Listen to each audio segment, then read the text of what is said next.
And one can also not discount what is being heard in the grapevine, that the North Koreans have said, we are ready to help. The Chinese are also said to be said, we are ready to help, even if it is in a subterranean manner. And the United States of America thus far has not entered into the conflict directly, but we know that their military assets are moving closer and closer to the theater of war.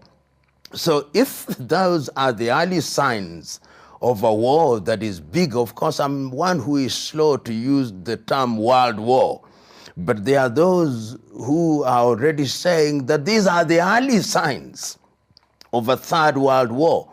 But I would be much more hesitant, because one can see that there are voices in different parts of the world that are calling on Israel and calling on Iran to step back and ask themselves what value is going to be achieved if the conflagration continues in the manner that it is. But as the saying goes, the jury is still out, there is a tit for tat, and there are internal contradictions, both in Israel and in Iran.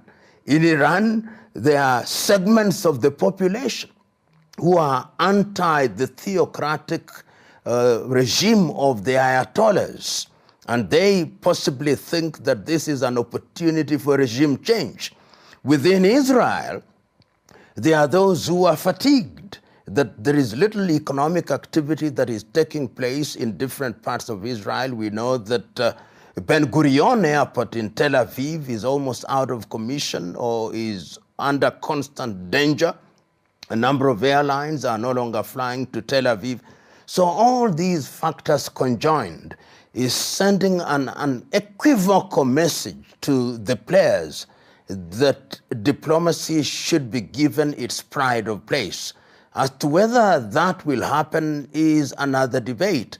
But I would want to imagine, as other commentators are saying, that it is critical that the United States of America enters into the arena of diplomacy, because they had initiated these negotiations, that if indeed they did so, then there would be a ceasefire, and that would create an environment where the parties who are actively in the theater of war would reassess their positions going forward.